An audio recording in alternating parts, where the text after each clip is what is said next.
Привет, друзья! Сегодня пятница, 11 июня. С вами я, Михаил Серкили, и новый выпуск Noctu Life. Как обычно, по пятницам в это время мы комментируем наиболее важные события уходящей недели.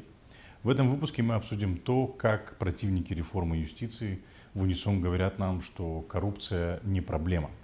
Мы обсудим также гагаузскую нанофасоль на экономическом форуме в Санкт-Петербурге и почему молдавскую диаспору ограничивают в праве голоса. Итак, поехали.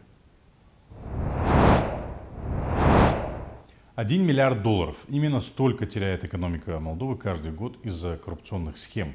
Мир поразился краже миллиарда из банковского сектора, но на этом наша страна не перестала терять огромные деньги. И, судя по всему, тот миллиард был не первым и не последним.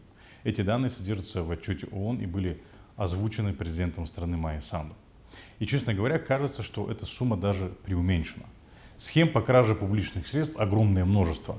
Через госпредприятия железных дорог, госзакупки, госпредприятия Металлферроз, госпредприятия Молтелеком, лесное хозяйство, экспорт зерна, освоение грантов, песчаные и известняковые карьеры, контрабанда всего, что можно, и незаконное решение судов. Список можно продолжать еще очень и очень долго.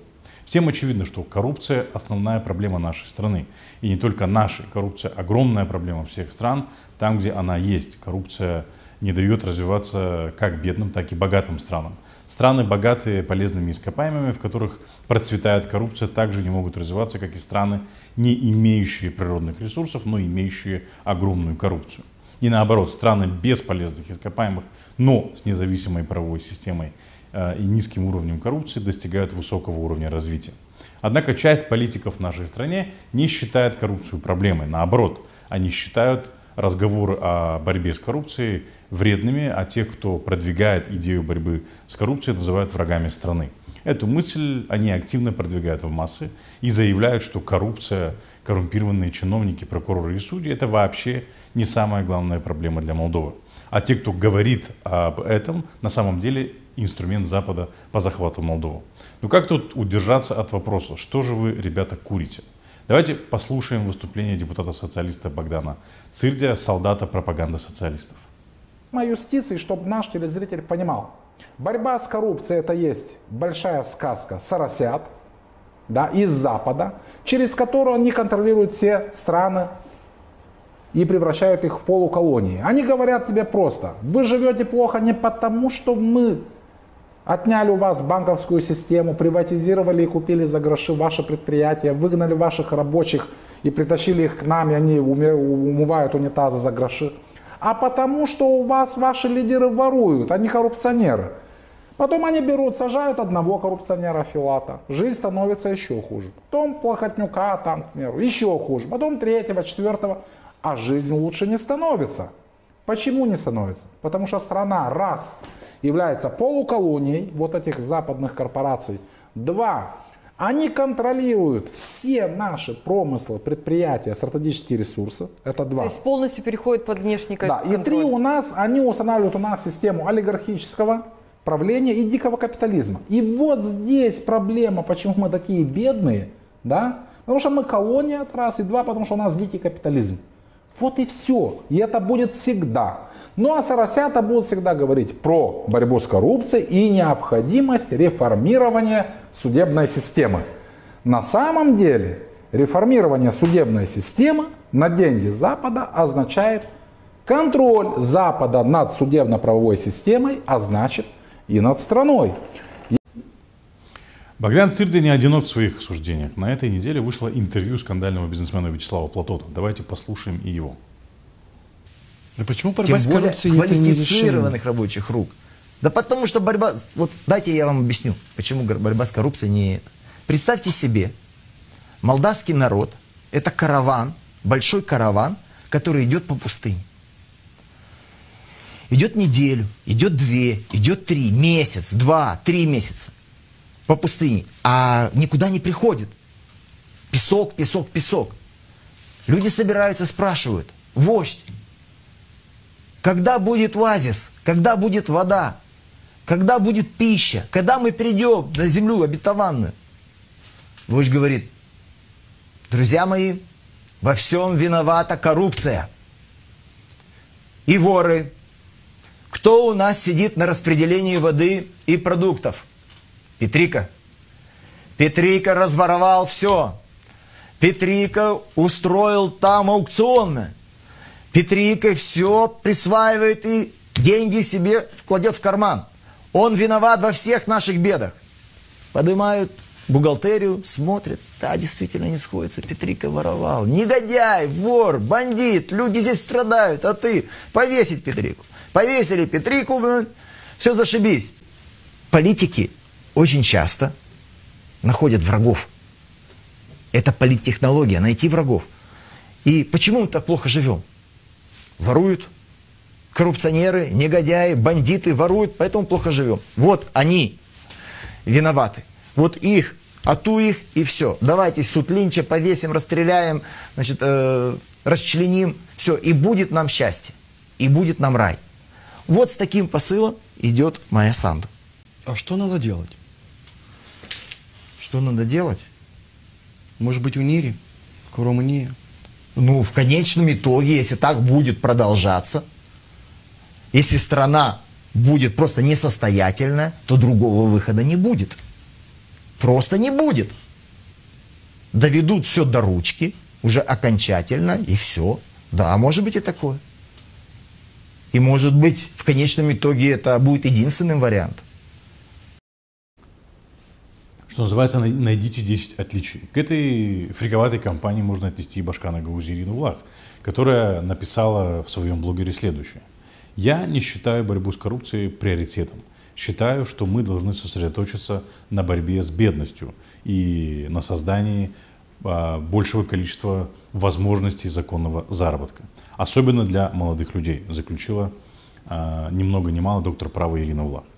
Интересно, а как можно создать возможности законного заработка в коррупционном государстве? В государстве, где иной раз, чтобы получить возможность устроиться на работу в госструктуру, надо отдать часть заработной платы нужным людям.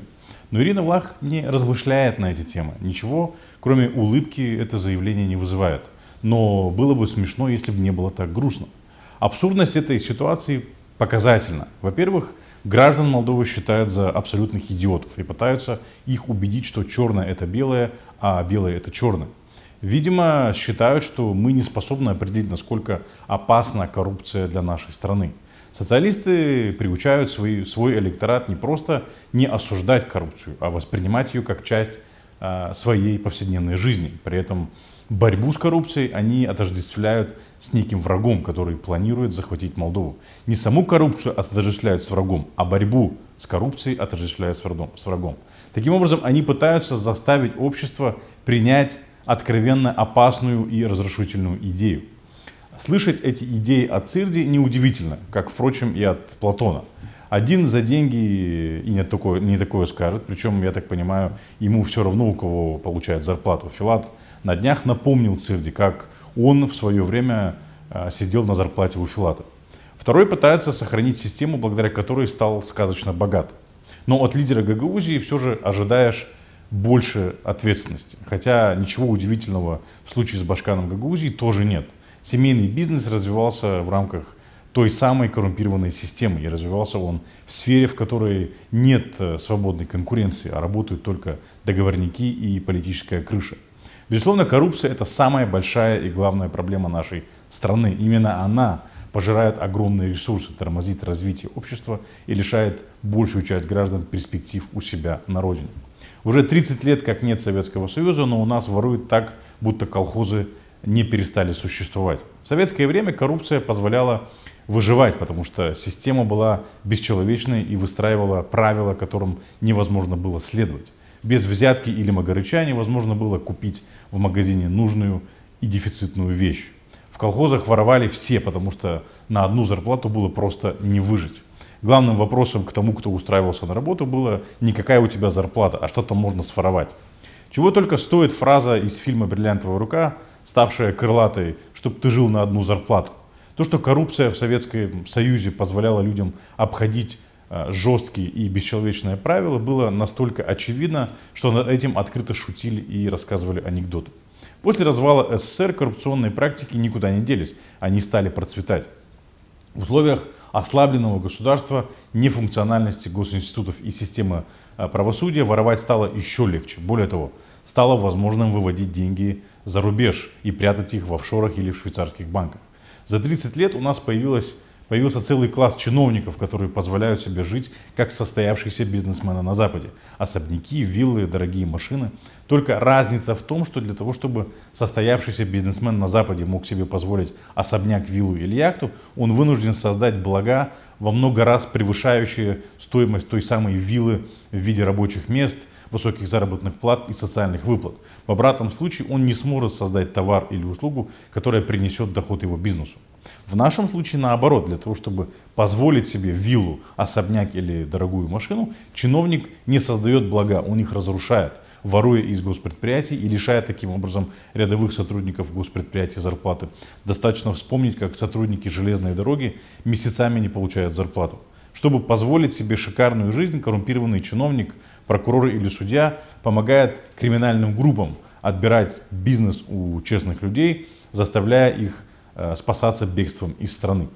В этом существенная разница, когда люди вроде Ирины Влах говорят о том, что надо бороться не с коррупцией, а с бедностью, они на самом деле поощряют развитие той самой бедности и паразитируют на ней. Бедность позволяет им не заморачиваться по поводу политического дискурса и выполнения своих предвыборных обещаний. Достаточно просто нагрузить бюджет государства различными социальными программами, которые имеют одну единственную цель – подкуп избирателей. Раздать бедным и пожилым по 100 или 200 лей в месяц в виде компенсации за отопительный сезон. Разослать письма о том, что эти деньги от Ирины Влах, и получить 92% голосов на выборах. Им не нравится борьба с коррупцией, поскольку она лишит источника обогащения, а в некоторых случаях свободы и имущества, нажитого непосильным трудом. Борьба с коррупцией будет способствовать повышению инвестиционной привлекательности деловой среды и повышению благосостояния людей, которых уже не купишь за 100 лей. Это также будет способствовать созданию более конкурентной политической среды, где таким докторам права вроде Ирины Влах придется трудно, либо вообще не будет места. На прошлой неделе в Санкт-Петербурге прошел Международный экономический форум, который запомнился своей бессмысленностью и дороговизной цен на участие и в буфете самого форума. Пакет стандарт стоил около 200 тысяч лей на наши деньги, а пакет премиум стоил 900 тысяч лей. Меню в буфете форума тоже поразило воображение. Например, сырники за 300 лей на наши деньги или бараний бок за 4000 лей, извините. Из-за высоких цен многие российские бизнесмены отказались от участия в этом форуме. Зато в форуме приняла участие делегация из Гагаузии. Делегация оказалась в неожиданном составе. Башкан Гагаузии Ирина Влах, ее сопровождали двое кандидатов на выборах в парламент. Это кандидат от блока коммунистов и социалистов Григорий Узун, и кандидат от партии Иона Кику Анатол Усатый.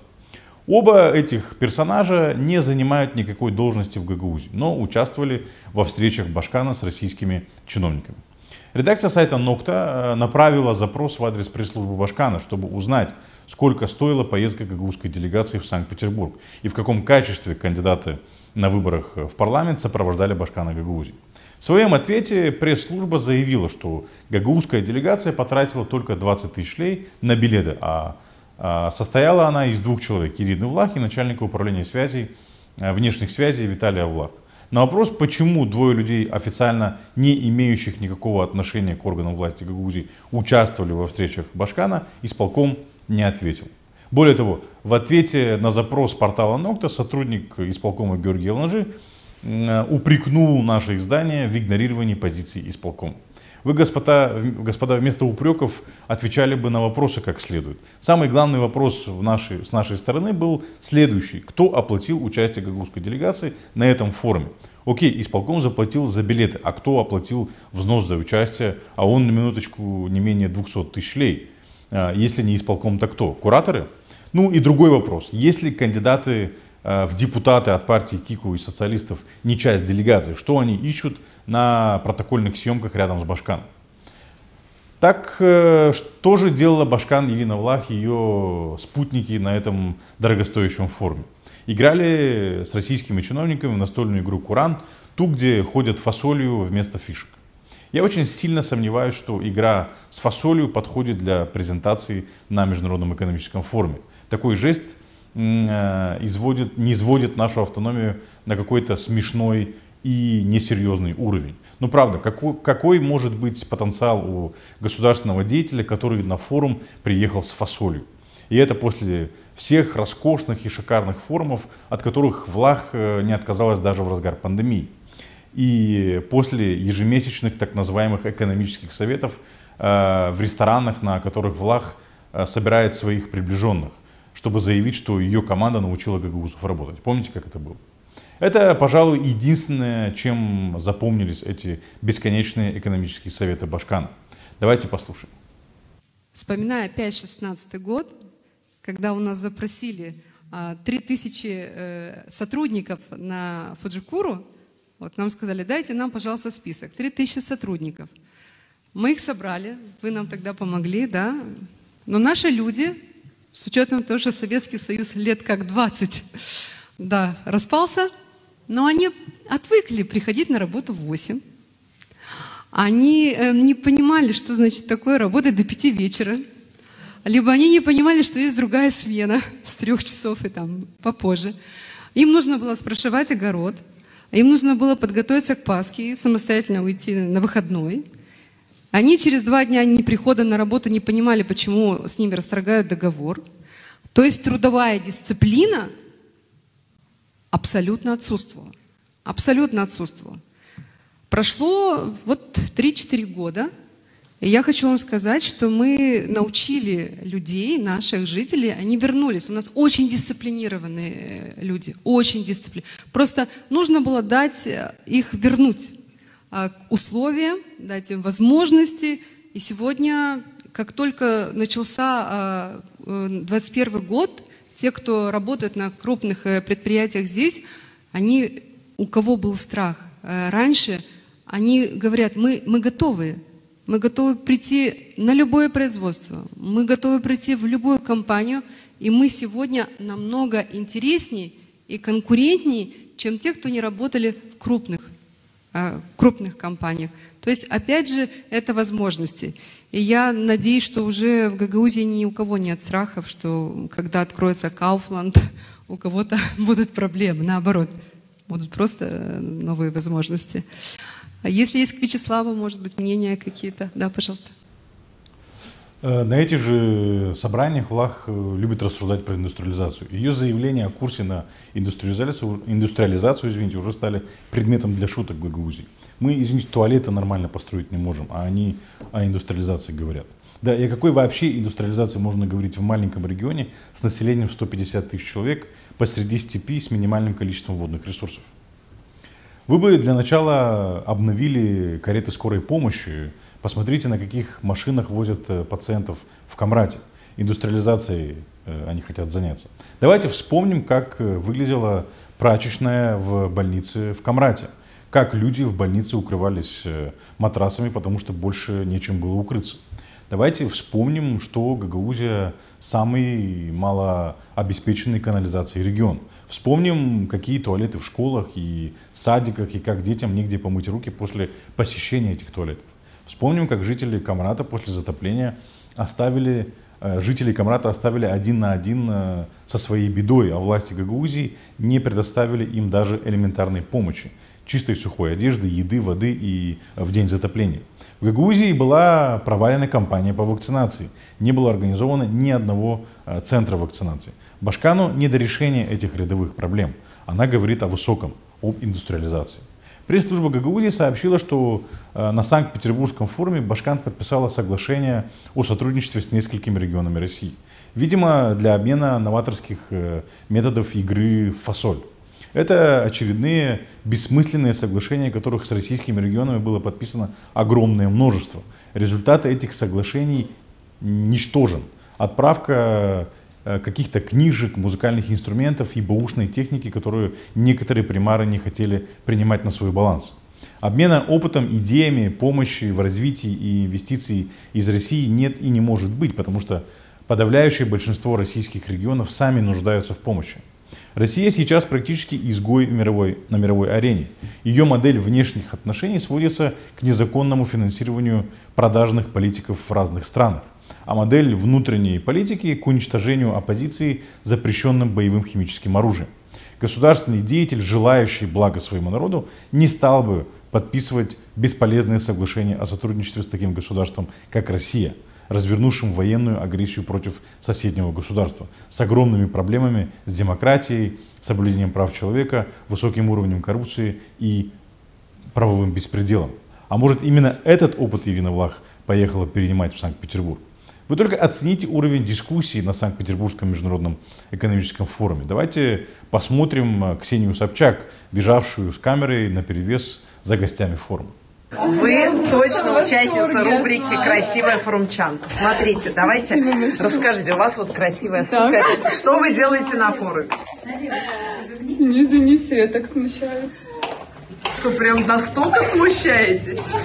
Скажите, на какую панель вы пришли обсуждать, что, или вы журналист? Пришли сразу на оскорбление, я это ожидала. Я вам скажу честно. Оскорбление? Потому что есть стереотипное мышление в Российской Федерации о том, что если женщина красивая, то она не может быть Подождите, а я тоже считаю, что я красивая я женщина. Я тоже считаю вас красивой. Но почему вы ко мне с таким вопросом подошли? С каким? На какой панели? Так не, я сейчас тоже иду на панели. Это же здесь все ходят по панелям. Здравствуйте. Ну или тиктокер Даня Милохин, ставший лицом российского Сбербанка на этом форуме. У всех есть шанс оставить этот след. Дань, ну можно... У всех есть шанс оставить этот след. Дань, ну можно... Понял вопрос, но я сейчас отвечу, как я понял. Я думаю, что люди, которые как-то оставили какой-то творческий след в истории, они не целились именно в то, чтобы оставить след какой-то. Они делали... Считали это интересным, считали это веселым, считали это каким-то, не знаю, может, красивым. Делали, и как-то у них получилось оставить след. То есть, я думаю, у всех есть шанс оставить этот след. Да, ну можно вопрос от меня, уточняющий. Правильно я понимаю, что клип «Золотая чаша» с твоей точки зрения останется в истории? Я не знаю, я не думаю. В смысле, вообще не думаю. Это заметно. Уровень дискуссии на Петербургском экономическом форуме такой же бессмысленный, как и демонстрация игры с фасолью. Если вы думаете, что Башкан Гагаузия таким образом троллит участников форума, вы ошибаетесь. Уровень дискурса нынешней гагаузской власти ничем не отличается от уровня дискурса Дани Милохина. Подобный дискурс мы наблюдаем в каждой прямой линии Башкана. Давайте посмотрим. Вы понимаете, Валентина, вы понимаете, уважаемые жители, что Республика Молдова никогда еще не проходила через такой кризис. У нас нет опыта нашей жизни в пандемической ситуации. Даже в советский период времени у нас не было COVID-19. Теперь самый главный вопрос. Должна ли Гагаузия участвовать на международных форумах? Конечно, должна. Однако представители Гагаузии должны ехать туда с конкретными предложениями для инвесторов, а не с фасолью. А еще надо быть разборчивее в выборе дискуссионных площадок. На парламентских выборах в этом году предварительно зарегистрировалось рекордное количество наших сограждан из диаспоры. По данным Центральной избирательной комиссии, о своем желании проголосовать заявили более 100 тысяч молдавских граждан, проживающих за рубежом. Больше всего зарегистрировалось представителей диаспоры из Италии, Великобритании и Германии. В этих же странах мы видели огромные очереди на выборах президента в прошлом году. Люди приходили на участки в 5 утра и стояли в очереди до 9 вечера, чтобы отдать свой голос. Давайте вспомним, как это было.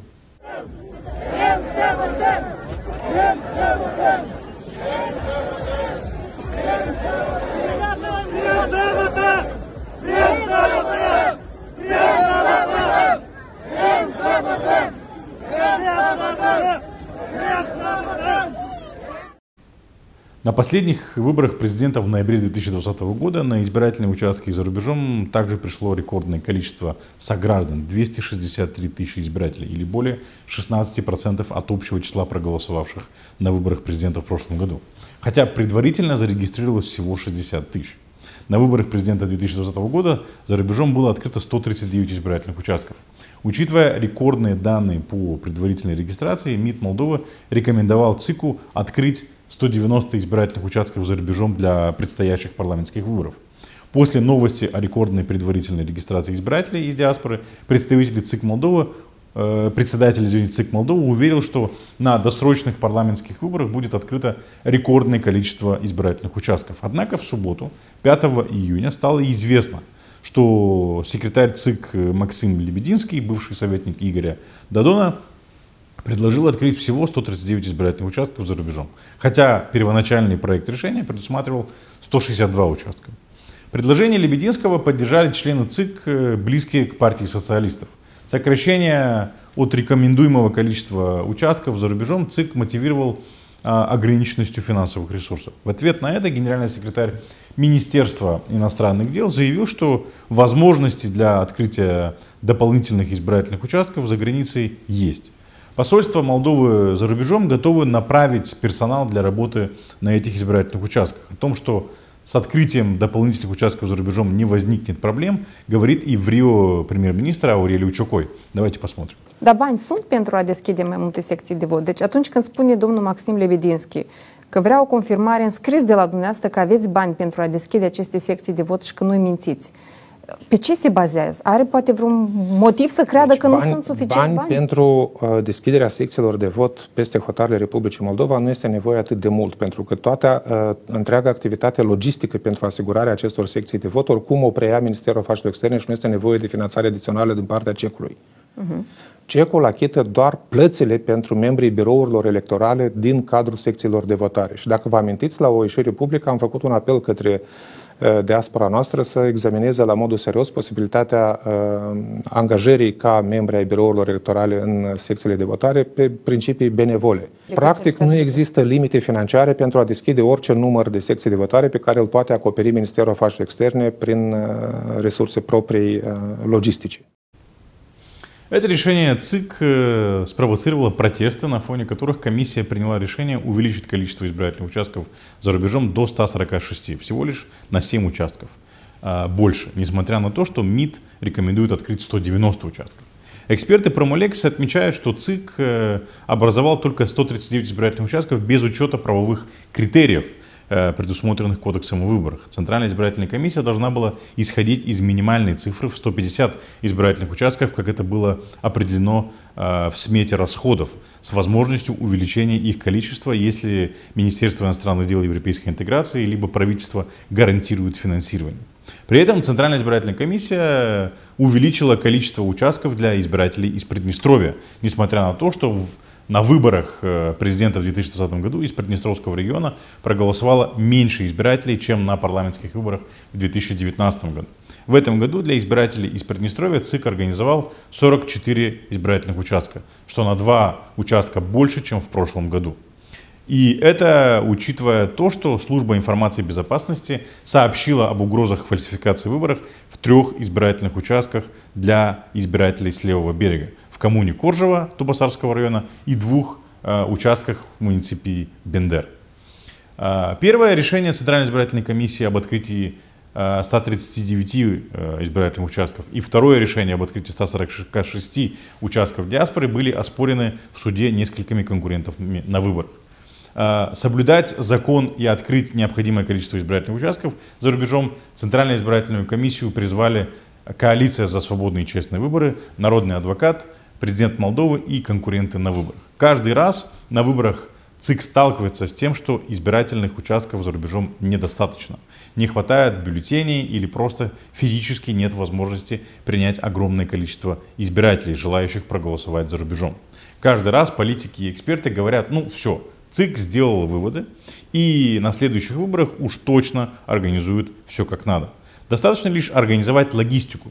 Есть закон, регламент, которому должен следовать ЦИК. Но мы в Молдове, где даже логистика превращается в политику. Давайте вспомним, как диаспора голосовала на выборах президента. Нынешний президент Майя Санду получила там 93% голосов, за нее отдали голосовать 243 тысячи сограждан из диаспоры. Игорь Дадон, лидер партии социалистов, получил всего лишь 18 тысяч голосов в диаспоре или 7%. Очевидно, что на выборах в июле диаспора будет голосовать за реформистские партии с сильной антикоррупционной, проевропейской и прореформистской повесткой. у блока коммунистов и социалистов нет шансов получить какой-то более или менее достойный результат в диаспоре, особенно учитывая неоднократные выпады Додона и других социалистов в отношении диаспоры. Как социалисты только не называли диаспору: параллельным электоратом, буржуями, которые шикуют и жируют в Европе, тем самым еще больше разделяя молдавское общество. Только наши сограждане уезжали за рубеж не от сладкой жизни на родине, а наоборот, потому что не было возможности обеспечить достойную жизнь здесь, у себя. Уезжая за рубеж, они соглашались на тяжелую и часто унизительную работу, потому что молдавские политики, в том числе Игорь Додон и Владимир Воронин, будучи десятилетиями у власти, лишили их возможности достойно жить дома. Сначала они вынудили наших сограждан уехать из-за своей бездарной политики, а теперь, не желая расставаться с властью, они пытаются лишить их права голоса. Примечательно то, что они создают условия для голосования сограждан, чей голос можно получить за содержимое из кулька, а там, где люди сознательно преодолевают сотни и тысячи километров, тратят свое время, чтобы отдать осознанный голос, они выстраивают дополнительные барьеры. Я не хочу никого обидеть, но мы не видели видеокадров с подкупом голосов из диаспоры, но мы видели множество кадров о том, как покупают голоса сограждан с левобережья и организованно подвозят их к избирательным участкам. Не они сами организуются, а их собирают и привозят к избирательным участкам. Мы также не видели попыток правительства социалистов пресечь эти незаконные практики. Наоборот, они их стимулируют. Стимулируют, потому что им проще решать вопросы с теми, кто готов продать голоса за деньги. Заплатил деньги, получил голос, и сделка завершена. Потом у того, кто взял деньги за голос, нет морального права спрашивать, что его избранник сделал за 4 года. А те, кто голосует осознанно, могут и задают такие вопросы. Поэтому важно стимулировать осознанный выбор, давая возможность всем, кто голосует осознанно, реализовать свое право. Каждый осознанный голос важен. Друзья, это все, что мы хотели прокомментировать на этой неделе. Спасибо, что остаетесь с нами. Мы будем рады вашим комментариям, лайкам и репостам. С вами был Михаил Сверкелей. Увидимся через неделю в новом выпуске Nocta Live. Друзья, мы благодарим всех тех, кто стал нашими патронами на Patreon. Нас становится все больше. Мы вам очень благодарны. Для тех, кто хочет и может нас поддержать, не забудьте про этот метод поддержки. Вы можете сделать это, пройдя по ссылке, которую вы видите на вашем экране. На нашей странице в Patreon вы можете выбрать один из нескольких вариантов поддержки. Как вы знаете, минимальный вариант ежемесячной поддержки через Patreon обойдется вам в стоимостью 3 чашек кофе. Мы делаем этот контент для вас. Ваша помощь позволит нам стать более устойчивыми и сохранить нашу независимость.